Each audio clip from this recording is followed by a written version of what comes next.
Nunca pensé que me iba a sentir a la izquierda de Agustín Laje. Miren, en el año 1993 cumplí 18 años y me afilié a la Unión del Centro Democrático, que era el partido liberal de la época. Los liberales me consideraban un fascista y los fascistas me consideran un liberal. Tengo un problema de identidad de género, evidentemente. Lo tengo que tratar en terapia. Hay una frase con la cual yo quería comenzar, que es una frase de Nicolás Maquiavelo. Él dice: juzgo imposible describir los hechos contemporáneos sin ofender a muchos. Juzgo imposible describir los hechos contemporáneos sin ofender a muchos. Y la verdad, me siento muy identificado porque a lo largo de mi exposición, que no va a durar media hora, muchos quizás se muestren incómodos, se consideren incómodos, se sientan incómodos. Yo sé que aquí hay muchos libertarios que me miran con alguna desconfianza. Tranquilo, no va a pasar nada grave. No va a pasar nada grave. Miren, hace 5 años aproximadamente yo escribí una biografía sobre el dictador pedófilo Juan Perón.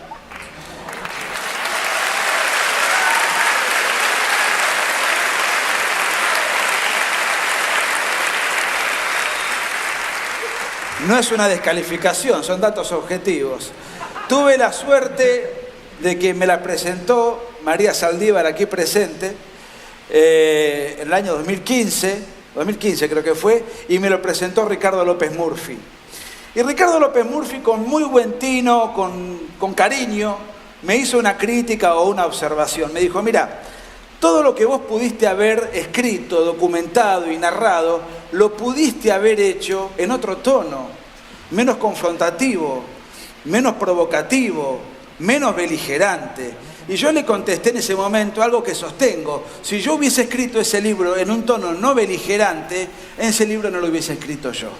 Ese libro no lo hubiese escrito yo. No hubiese sido auténtico, hubiese sido una versión desteñida de mí mismo, con una amabilidad artificial. Cuando tuve la suerte, y les agradezco infinitamente a los amigos de Cruz del Sur que otra vez me convocan para poder dar una conferencia, la última vez fue el año pasado en la Feria del Libro, quizás algunos se acuerden. El título era Las nuevas amenazas a la libertad. Y la realidad es que este es un problema constante. La Argentina tuvo amenazas a la libertad y el resto del mundo también. La Argentina tiene amenazas a la libertad y el resto del mundo también.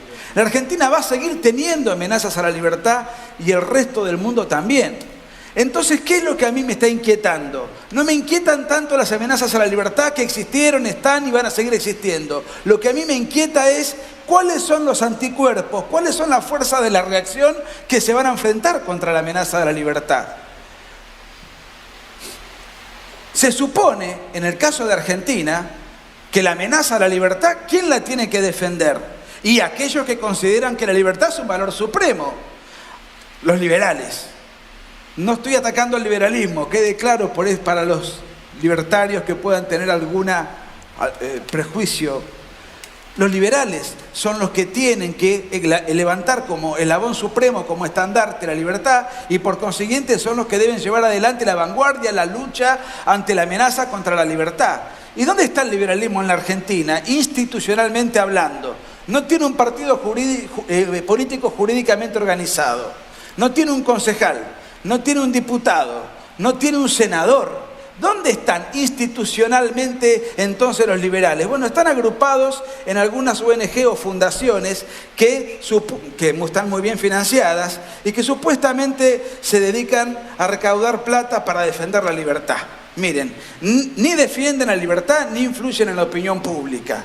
Esto es así, es un dato objetivo. Son los mismos sectores que en las últimas elecciones en Estados Unidos, por vergüenza, por mojigatería o por corrección política, apoyaron a la neomarxista y abortista Hillary Clinton. Son los mismos sectores que osaron comparar el muro de Berlín con el muro de Trump.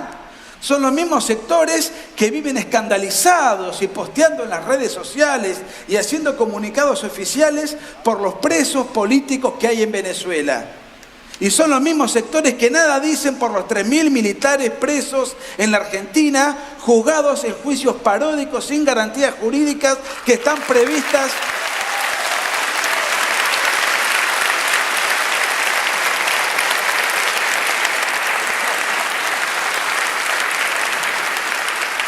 Y esto no es un asunto ideológico, es un asunto de inspiración liberal. Están siendo juzgados en juicios paródicos, violentando las garantías liberales de la Constitución liberal de Alberdi, pero que por corrección política se hacen los idiotas. O sea que los que institucionalmente tienen que defender la libertad, el establishment liberal que uno conoce como tal, no sirve para nada. No sirve para nada. No lo tengamos en cuenta. Para lo único que han servido no es para cultivar la defensa de la libertad, sino para cultivar el extremismo de centro. Ese cáncer que es el extremismo de centro. Porque como bien decía el general de Gaulle, centrista es todo aquel que en el fondo cree que mi enemigo tiene razón. Una vez le pregunté a un gran escritor y periodista que lamentablemente ya no está con nosotros, Carlos Manuel Acuña, y con quien tuve muchas charlas y no me voy a olvidar de esta anécdota. Le pregunto, Carlos Manuel, ¿vos te considerás una persona de centro derecha? Y él se alarmó y me dijo, de ninguna manera, porque por el centro penetra la izquierda. Me quedó grabado para siempre.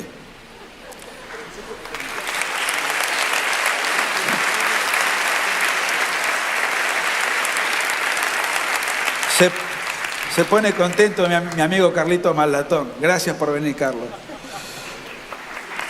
Gracias por venir.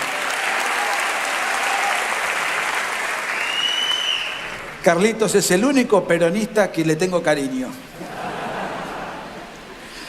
Volvamos a los anticuerpos. Visto y considerando que estas inservibles y execrables ONG y fundaciones no sirven para absolutamente nada excepto para hacer reuniones de autoayuda, cursos de emprendedorismo, debates estériles o como el chanta este de Alejandro Rosigner que vende talleres de optimismo y alegría, vuelvo a mi preocupación inicial. ¿Cuáles son los anticuerpos? ¿Qué anticuerpos tenemos? O mejor dicho, ¿qué debe tener un anticuerpo para ser considerado como tal? Tiene que tener primero sustancia ideológica. Lo que primero tiene que tener es sustancia ideológica. Es decir, tener una articulación filosófica e ideológica para enfrentar a las amenazas de la libertad, que son un montón. Y tiene que estar actualizado y tiene que estar en agenda.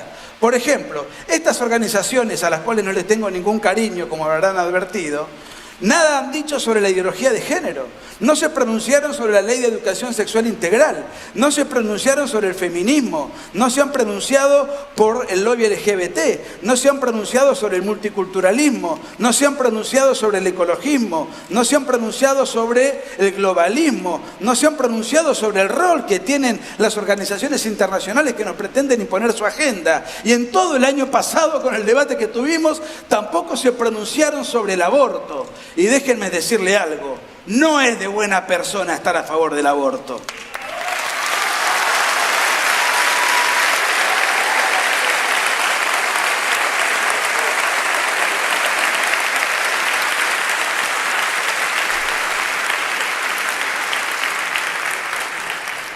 Como verán, yo me manejo con un PowerPoint manual. El segundo punto que me interesa, que tiene que ver con el anticuerpo, el segundo ingrediente que tiene que tener el anticuerpo es de carácter actitudinal. Es de carácter actitudinal. ¿Con qué actitud, con qué porte, con qué talante, con qué fibra yo me voy a enfrentar al enemigo que quiere aplastar mi libertad? Porque no nos engañemos, esto no es una mera discusión de ideas, un coloquio para el debate universitario. Esto no es un pasatiempo académico, una dialéctica entre amigos amorosos que intercambian ideas y cada uno piensa de manera distinta y entonces nos enriquecemos mutuamente. Si hay sectores que quieren aplastar nuestra libertad, nosotros tenemos que reaccionar con la energía suficiente. No son simples adversarios, son enemigos. No estamos dialectizando académicamente, estamos dando una lucha cultural, una batalla ideológica, una guerra por la supervivencia de nuestra libertad. Tiene que ser entonces un rasgo actitudinal categórico en la defensa de la libertad. Si no, no entendemos nada. Y por eso, cuando aparece en escena un llanero solitario, un gladiador, un héroe que se pelea solo contra el mundo, como Javier Milei, ¿qué hacen estas organizaciones?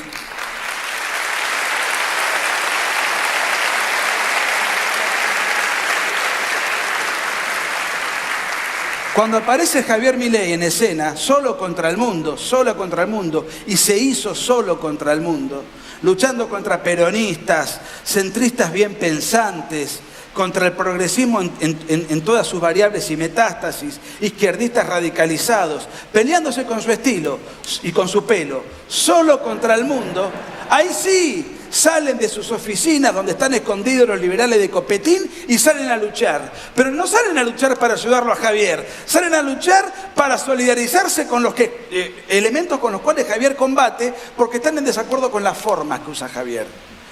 Pero este desacuerdo no obedece a una mojigatería circunstancial. En rigor de verdad, esa es la excusa. Lo que los mueve a solidarizarse con los enemigos de la libertad, al atacar a Javier, porque son funcionales a los enemigos de la libertad, lo que los mueve es el celo, es la envidia y es el resentimiento.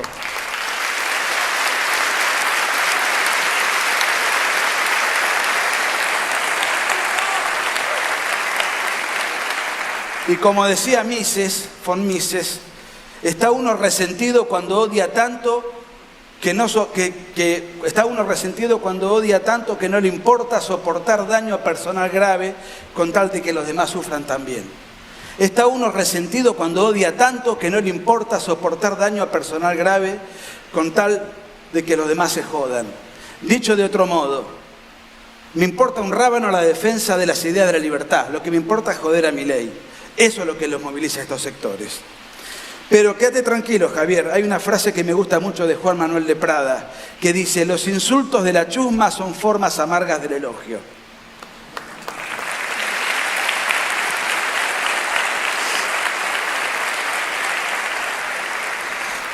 Miren, acá estamos peleando por algo más que la libertad. La libertad está incluida dentro de una guerra que es un poquitito más abarcativa. Nuevamente, nosotros no estamos acá inmersos en lo que es una guerra solamente en defensa de la libertad.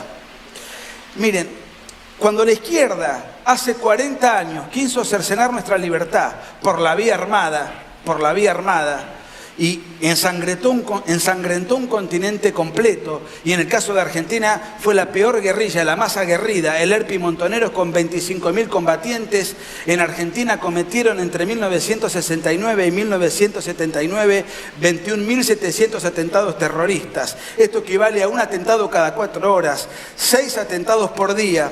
Y tuvieron que enfrentarse naturalmente contra las fuerzas de seguridad y contra las fuerzas armadas. ¿Por qué razón? Porque si yo quiero hacer una revolución armada, una revolución militarista, me tengo que enfrentar con las fuerzas armadas de cada país al cual yo pretendo colonizar. ¿Por qué razón? Porque las fuerzas armadas o las fuerzas de seguridad son las instituciones naturales con las que cuenta el Estado para defenderlo ante una agresión interna o una agresión externa.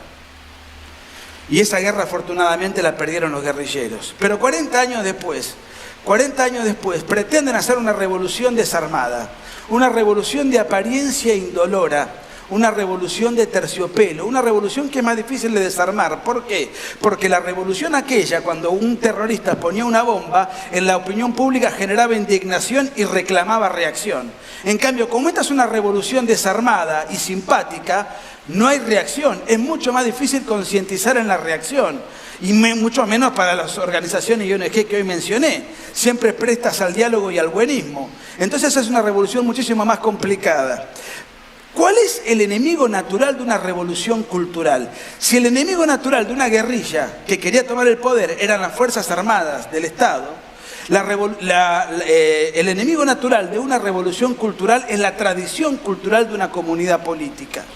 ¿Cuál es nuestra tradición cultural? Nuestra tradición cultural es cristiana, es occidental y cristiana. Y acá no estoy hablando ni de Dios, ni de algo metafísico, ni de algo sobrenatural. No estoy hablando absolutamente de nada que tenga que ver con la vida espiritual de cada uno de nosotros.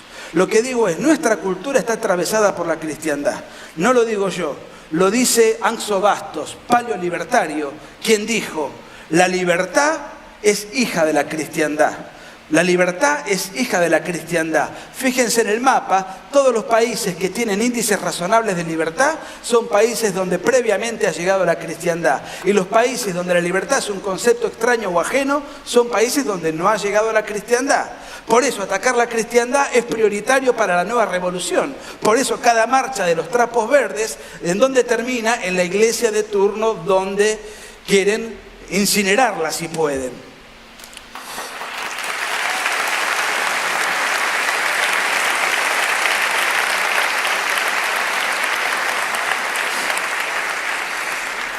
Y no se asusten de la palabra tradición. La tradición es la antesala del progreso. La tradición y el progreso se complementan en mutua armonía. Esto ya lo explicó alguna vez en el año 44 Pío XII, pero voy a citar a Chesterton. Chesterton decía, la tradición no es la transmisión de la ceniza, la tradición es la transmisión del fuego.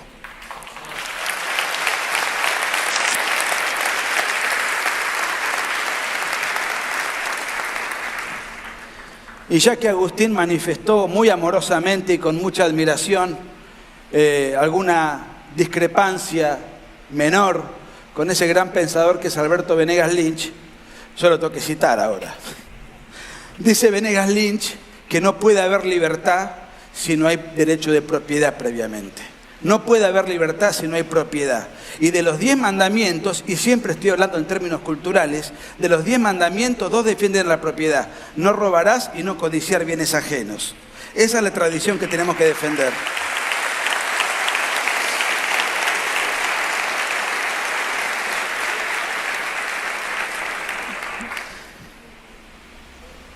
Yo sigo con mi PowerPoint.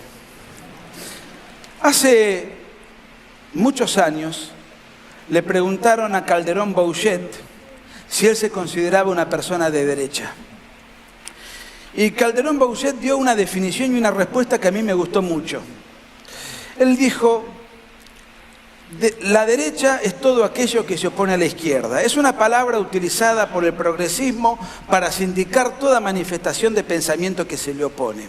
Él dio una definición política. No dio una definición filosófica, no dio una definición conceptual, ni siquiera ideológica. Dio una definición política. Si vos, tu cúmulo de ideas, tu bagaje intelectual, tus valores están enfrentados con la izquierda, vos sos una persona entonces de derecha. Ahora bien, yo puedo identificar 3 sectores que son de derecha y que no necesariamente piensan igual entre sí. El liberalismo para mí lo es, creo que Milei no va a estar de acuerdo. El liberalismo para mí claramente lo es, el conservadorismo lo es y el nacionalismo lo es. Son 3 sectores abiertamente enfrentados con la izquierda, cada uno con sus respectivas características, coincidencias y disidencias. Ahora, el actual presidente de la nación, Mauricio Macri, intentó congraciarse con estos 3 sectores en su campaña electoral en el 2015. A los liberales les dijo que su libro de cabecera era El manantial de Ayn Rand. A mí me sorprendió, no que diga que le gusta Ayn Rand, sino que haya leído un libro.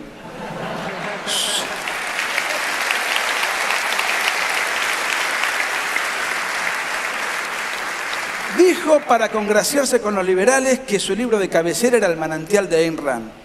Respecto del nacionalismo, que tiene una fuerte presencia ideológica y mucha influencia en las Fuerzas Armadas, sobre todo en el Ejército, dijo también, conmigo sacaba el curro de los derechos humanos. Y a los conservadores, muy influyentes en los sectores pro vida, les dijo en el Congreso Eucarístico, voy a respetar la vida desde la concepción. A los 3 sectores traicionó. A los liberales no les privatizó ni un tornillo, ya Javier Milei habló lo suficiente. A los conservadores les quiso imponer el aborto por la ventana. Y a los sectores castrenses no solamente no terminó con ningún curro, sino que siguió encarcelando militares y tirando flores en la ESMA. Ahora bien, hay algo que pasó en estos casi 4 años desde que Macri subió al poder, que antes no existía como tal, o que por lo menos estaba en un estado latente, larvario. ¿Que cuál es? Que estos 3 sectores crecieron exponencialmente. Les voy a poner 3 ejemplos. Los sectores castrenses, ¿ustedes recuerdan el desfile militar, el único que hubo en el año 2016? Che, ¿tanto hablé? Ya termino. En el año 2016 hubo una enorme cantidad de argentinos que se movilizaron a aplaudir a las Fuerzas Armadas, a solidarizarse por el maltrato que tuvieron durante tanto tiempo. Y no solamente eso, desfilaron además ex veteranos de guerra que pelearon en Tucumán contra la guerrilla, que fueron veteranos de guerra del Operativo Independencia. Veteranos de guerra del Operativo Independencia. Una multitud los fue a aplaudir. Los sectores pro vida, más próximos a los conservadores, fíjense la multitud que abarrotó todas las ciudades de Argentina, pidiendo el derecho a la vida desde la concepción. Y los liberales, el liberalismo oficial es una cosa, los liberales son otra. El liberalismo oficial sigue en sus oficinas recaudando plata, pero ahora hay una legión inmensa de jóvenes liberales en todo el país, que siempre fue un partido chiquito, de microclima, de clase. Hoy hay una multitud inmensa de liberales en todo el país gracias a este señor.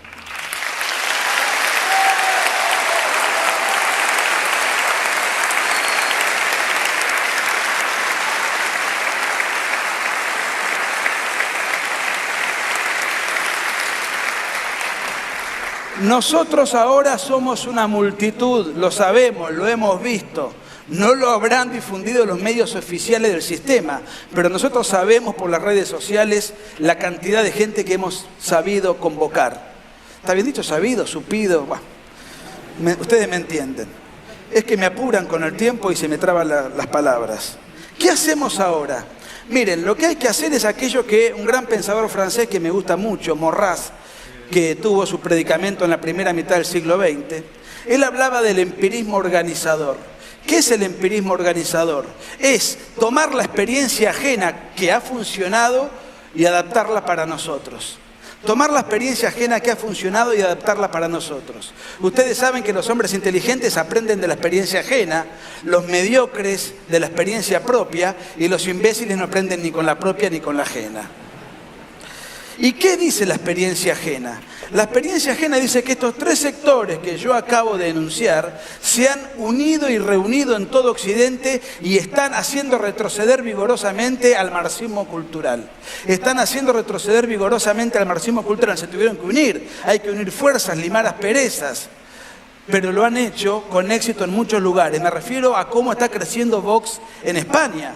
Me refiero a Matteo Salvini en Italia, al Frente Nacional en Francia. Me refiero a la alternativa alemana en Alemania, a Theresa May en Gran Bretaña, el gobierno polaco, Orbán en Hungría, Rumania, Eslovenia, Checoslovaquia, Bélgica, todos países Austria, Suiza, todos países en donde la nueva derecha o derecha alternativa, que es un conglomerado de todo lo que yo les repasé, o es gobierno o está muy cerca de serlo.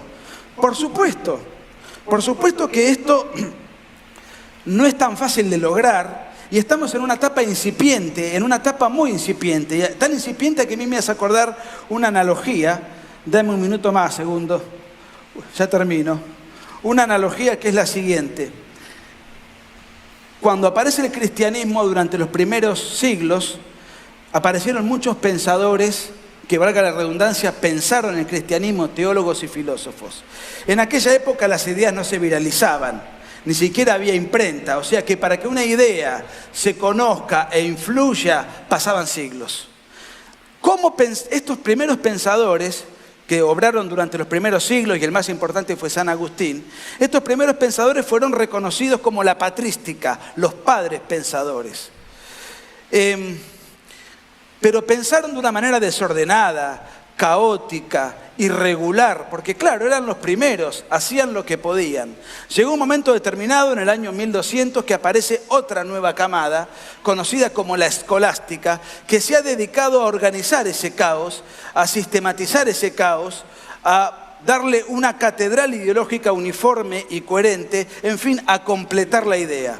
¿Dónde está la nueva derecha hoy? La nueva derecha está en la etapa de la patrística. Los tiempos que corren hoy son otros, en un plazo bastante cercano, esto se va a organizar, porque no todas las fuerzas de derecha que están en Occidente piensan lo mismo. Hay algunas que son bastante cuestionables, hay algunas que hacen hincapié contra el aborto, otras a favor de la libre empresa, otras contra el multiculturalismo y la inmigración, otras contra la ideología de género. Son como chispazos, reacciones que van apareciendo multitudinarias, pero que les falta una organización integral para ser considerados con una ideología que les dé el sustento suficiente para pelear en todos los frentes de una manera coherente y generalizada. ¿Dónde estamos en Argentina? En Argentina estamos en pañales, no hemos hecho nada de todo eso, solamente sabemos que somos un montón. ¿Cuándo vamos a empezar entonces a trabajar? ¿Cuándo vamos a empezar entonces a ponernos de acuerdo? Yo me imagino una suerte de síntesis que podría definir muy apretadamente en 3 renglones. Sería una síntesis en la cual haya liberales que crean en la vida desde la concepción, que haya conservadores que crean que la tradición tiene que estar al servicio del progreso y que haya nacionalistas que no confundan el amor a la patria con el amor al Estado. Eso podría ser un buen comienzo.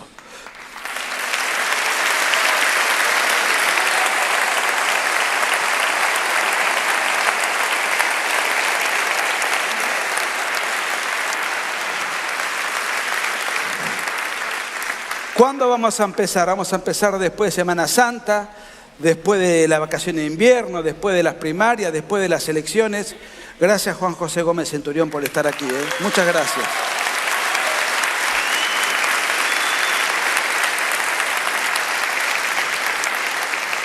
¿Cuándo vamos a empezar? Somos un montón y todavía no empezamos. Termino con una frase de Escrivá de Balaguer. No dejes tu trabajo para mañana. Muchas gracias.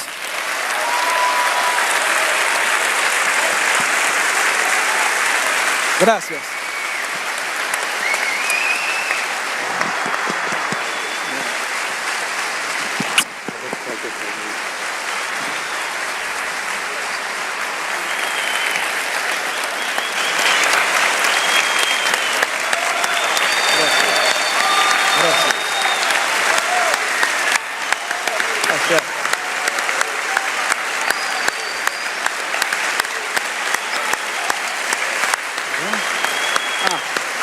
Vamos.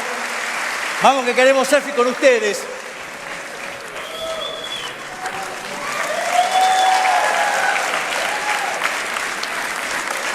Gracias. Muchas gracias. Gracias.